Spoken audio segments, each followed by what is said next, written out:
Corn Warriors is presented by Pivot Bio. We'll have all 4 of our highest yielding fields ever going into corn this year. But I am kind of scared we won't be planting our 6744 hybrid no more. And that's been our top dog the last 4 years, I guess.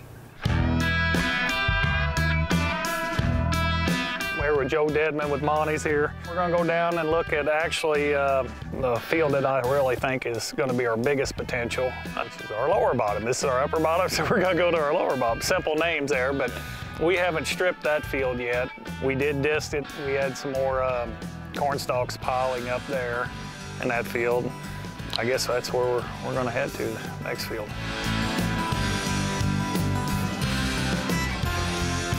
Last but not least, if you want your corn knee-high by July, better get the plant, boys. I make my living off the land. We're definitely gonna get rowdy this year. With aching back and callous pain.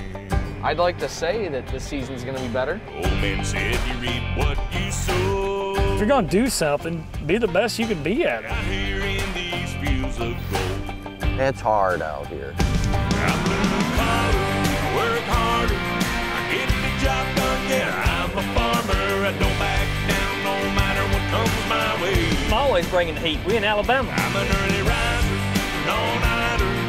Call me plowboy, yeah, I'm a fighter. Ain't gonna stop till they put me in my grave. We're coming back a little harder this year. I'm a warrior. I'm a warrior.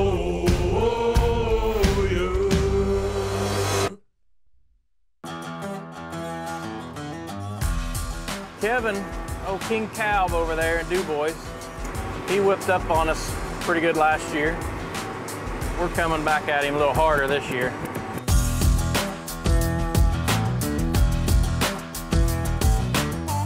Hopefully we can beat him to that 400 bushel mark. So we're located in Oaktown, Indiana.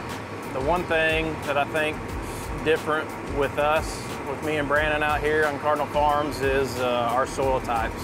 This field here is some of our lightest soils we have, very sandy. We're about 50% irrigated, and you know, with this light soil, irrigation's our key. I mean, you're talking, we've had 200 bushel swings in yield from irrigated to non-irrigated.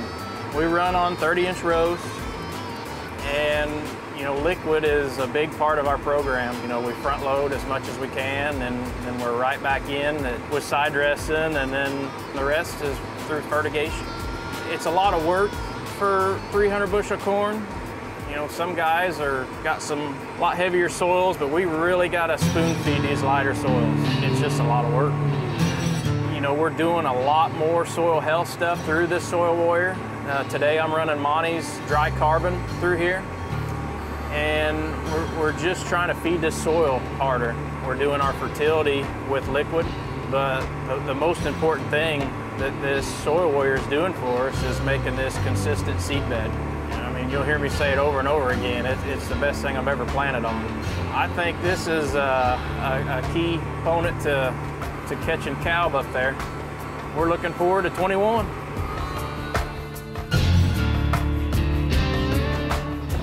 See, heck, I ain't gotta do anything either. I got it hooked up. Hey, you need my help? What? You need my help? Oh, you got my sweatshirt? Sick. I can handle that. Old Dallas has been pretty huge to the farm. He's really stepped up last year and done quite a bit. Now we don't know what to do without him. You know, that is the one good thing with COVID. I think all of us have said, I know I heard Kevin say, is we gained a lot of extra help with the family and kids being out of school, and now with them in school. I don't know how we're gonna manage that.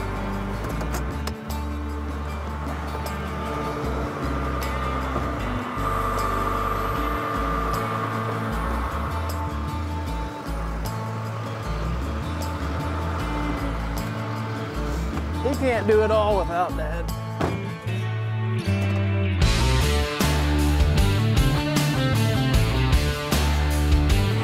Welcome guys, we're back here on Cardinal Farms. This year's 2021. We're gonna try to get this groundwork today so we can come in here and start planting and have a good year this year. We are going to plant this field in soybeans. Last year we had it in corn. So right now I'm working up all the corn stalks and all the rough ground and flipping the dirt over so we can have a nice seed bed so when we plant corn or beans. I think this field of corn last year made 290 bushel, something like that. I don't know for sure though. This last 2 weeks, we've been really cleaning equipment, getting everything serviced so we can get planting. We've been working on our planter, been getting tractors ready so we can come out here and get the seed in the ground this year.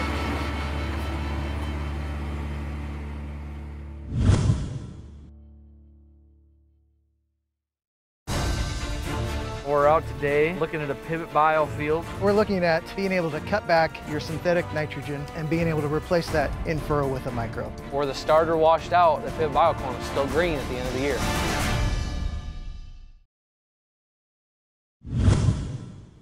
So we're down here in what we call our lower bottom. This is the field that we strip-tilled last year with dry fertilizer. Granted, we were extremely dry after planting. You know, we didn't get enough rain to help break down some of the dry fertilizer. That's the fascinating thing that we're going through with Kevin, working with Kevin, is he's been on a liquid program for all these years. And I've been dealing with farmers even when I was back at the co-op that dry. And what we think or what we believe that we've seen over the years is farmers have a buildup of salts in their soils now after years and years of dry fertilizer. You know, that's part of farming. You know, you help kind of eliminate your risks by making stuff as available and soil health happy. I guess that's what you would say that you can. So this reiterated the thing that we talk about in our school, that it is a mind change from going from dry fertilizer, because dry fertilizer is easy. Yeah. One of the reasons he has the high yields that he does is the soil biology. He's got it working big time. A lot of farmers don't, and they struggle at what can I do to help heal or rejuvenate my soil, and we have products that do that. And that's what we do. We focus on things that complement soil biology, things that complement soil health. And we're always mindful of the farmer that he has a good, clean product to use, and there's not any mixing issues. We pride ourselves in hoping that you do get results when you use the product. Joe, to complement what you said there, if we could only use one of your products across the whole farm, you know, I think the biggest thing would have to be the carbon that you guys have. Mm-hmm. I agree with you. Yeah, that's our foundation. That's the first thing I'd want a farmer to try.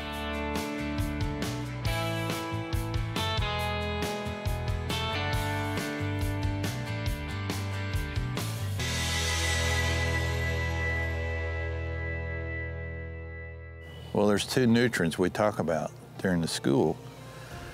Calcium is your biggest catalyst that's in the soil. And when your soils are in good balance with calcium, guess what?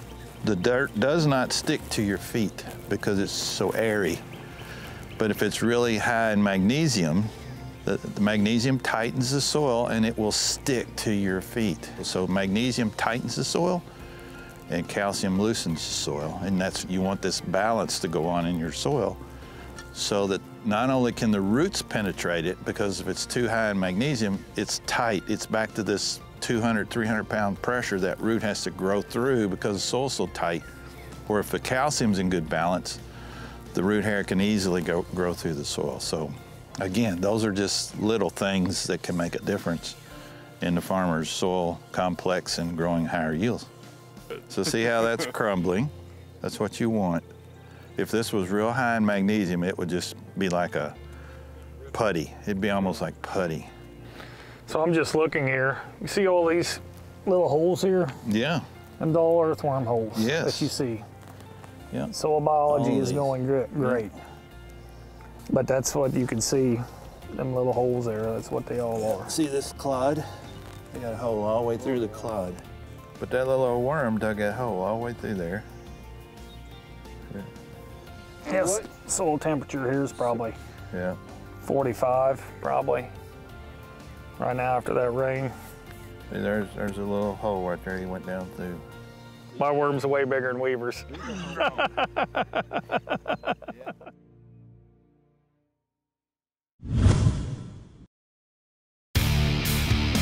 We're out with the Soil Warrior today. Just getting a good start from day one is so important. This year we're focusing on soil health a little more. This Soil Warrior is an important tool for us. It's got the most consistent seed bed from one end of the field to the other than we've ever experienced. You'll hear me say it over and over again. It's the best thing I've ever planted on. Doing a lot of different trials, and one of them is Concept Agritech. We're doing a in-furrow starter trial. The thing I'm the most excited to try is a bunch of bugs. It's a biological. We're excited to see how they work out. Corn Warriors is presented by Pivot Bio. So I wanted to come out here and show you a little bit about what we are doing. You know, I've been talking about this seed bed, and I just kind of want to show you what we got going on and why I like it so much. This field was watermelons. We come with cover crop. When I get a bed like this, you know, I kind of like to do it early and hopefully get a rain on it. I mean, there's no air pockets in here. I mean, this is lighter soil. It's just a consistent bed, and I got a wide bed.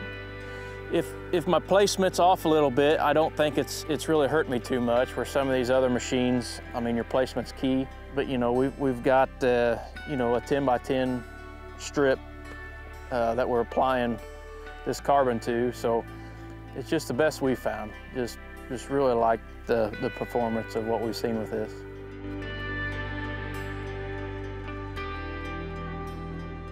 You know, I feel like this bed is wide enough where our planter's running consistently on this bed, you know, throughout the whole field. Here's our bottom. And when we're mixing this soil, we're applying that product as it's mixing, so it's distributed from top to bottom, 10 inches wide. This field's looking real good. Very happy with how this looks, and you know, excited to get the planter rolling now. You know, the best thing about it when I ran it in the fall that I was thinking about, you know, after running this Soil Warrior through the field in the fall, putting my fertilizer on, my next pass is that planter. So I've got several acres that, you know, my next pass is a planter, and, you know, ain't got to worry about, you know, getting a field cultivator out or nothing. So that's something I'm excited about. Looking forward to that. So on our soil profile, I mentioned we got lighter soils. We're 10 to 12 on our CECs and under 1% on our organic matter. This was watermelons last year, and with watermelons, we don't leave the ground with any residue, really. So we do a cover crop. This was a wheat cover crop, then we burn it down, and you know, now we're stripping in it. There's a lot of advantages to where we're at with this lighter soils, with the specialty crops, but when it comes to row crops, it's a lot more work than some other soils. You know, today's April 2nd, and usually I like to wait till the 10th, 15th to start, but I think we'll be planting before that, especially on some of our higher sand, non-irrigated stuff. We'll definitely row early there, but as long as we got the heat units that we need to get this crop up, you know, before rain, we'll put her in the ground, especially beans. You know, everyone's planting beans earlier, and we're right there with them, but I think I'll have some early corn this year for sure, the way the forecast looks.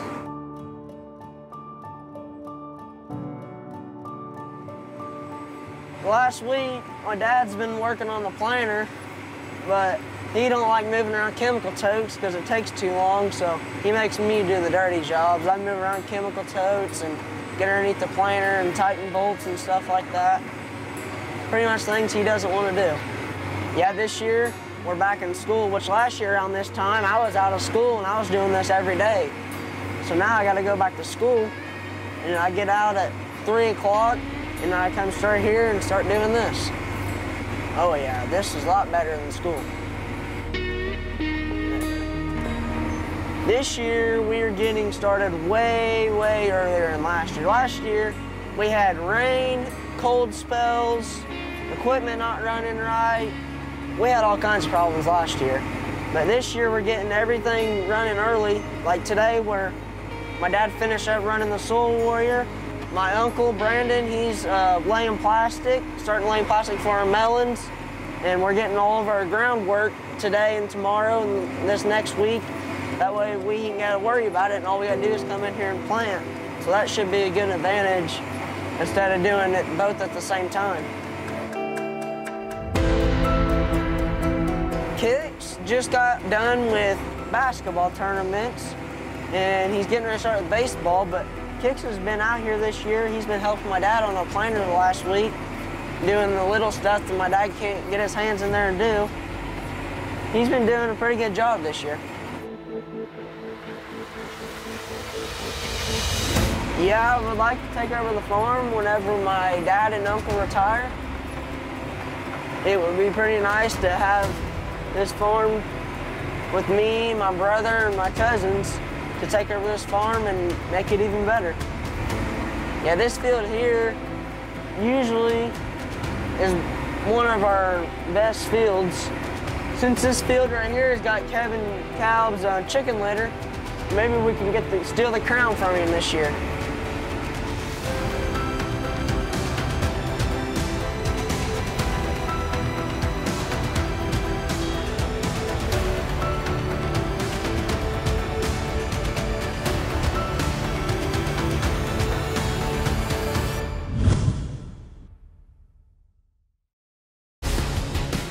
Today I'm running Monty's dry carbon. We're doing a lot more soil health stuff. We focus on things that complement soil biology, things that complement soil health. Soil biology is the key to everything. And we're always mindful of the farmer that he has a good, clean product and he gets the response from it he's looking for. Monty's is a humics leader. The best humic product on the market is Monty's humic. Ran the Copperhead Furrow Cruiser this year. Been very good, very happy with it. A lot more aggressive on the closing. Just a simple addition to the planter for better closing.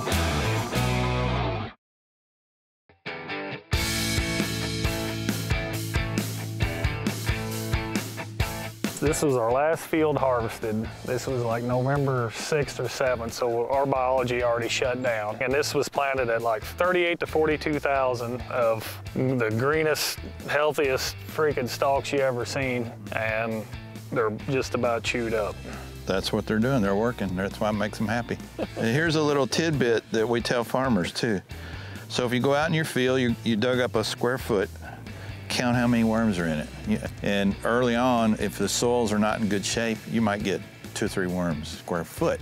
We now have farmers that has 20 and 30 worms per square foot. And because of all the biology, he gets a lot of his residue digested. See, you don't have, what was this, over 300 bushel? This was 340 yeah, I mean, 300 bushel corn would be like huge residue all over this soil, but you've got your biology digesting it, putting the nutrients back in the soil. That's what you want. And this was shelled in November, so we didn't really have much, you know, the biology was turned down then already. So basically a lot of this has happened this spring already. You want your biology happy. The happier it is, the more work they do for you.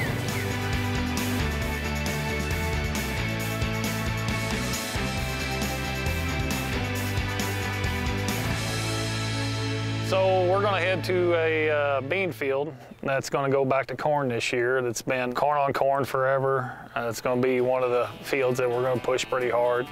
Hopefully it'll be a field that can beat Brooks.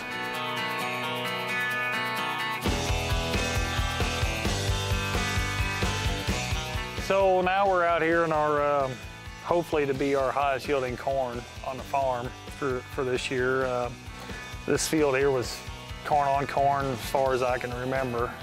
We switched it to beans last year just to, you know, give it a break of the residue. You know, we had, you know, these fields were planted 40-some thousand every year here. We just wanted to see a little bit different, if there's any difference in the biology going on in this field than the two river bottoms. You can see all the earthworm activity here yet. You know, no cover crops, but we'll just take a shovel here and see what we got.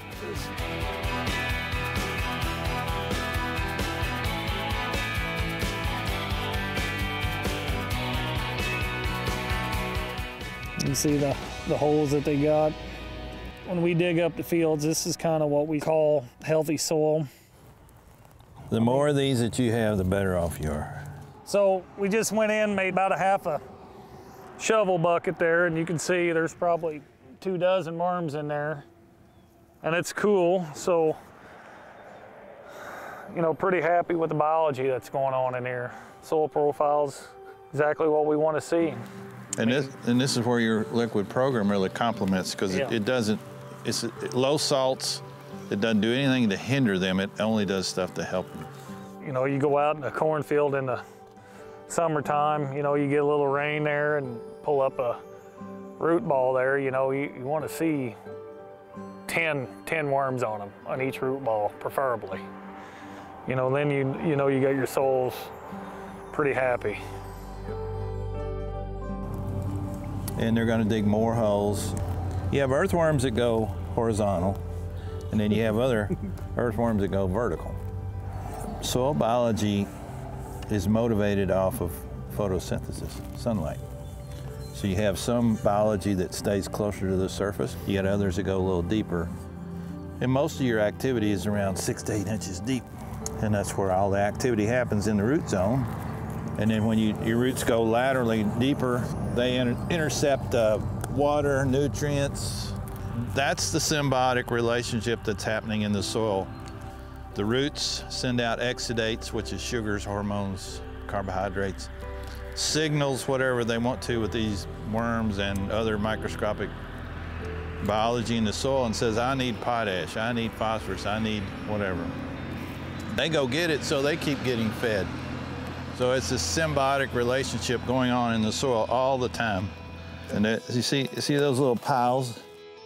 That's where they're bringing up not only the dirt, but that's also some of their, something that comes out the rear end of them that's actually very organic oriented, that's really healthy. I mean, it's got a lot of food value, not only to other biology in the soil, but it's also got nutrients in it that feeds the crop.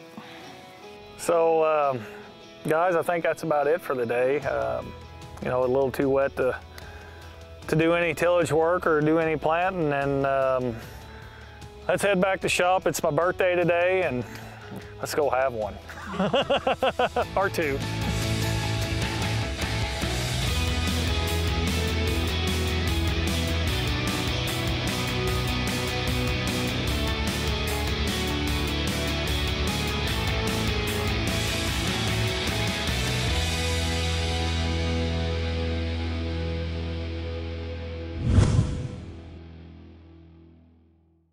Next week on Corn Warriors. Proven's got to go in furrow, and for us it's more of an insurance policy really. Big rain season coming up here in Michigan mid-May. We got a truck pulling in with a rice license plate. Holy crap! We're out today looking at a pivot biofield. We're looking at being able to cut back your synthetic nitrogen and being able to replace that in furrow with a micro. Where the starter washed out, the pivot biocorn is still green at the end of the year.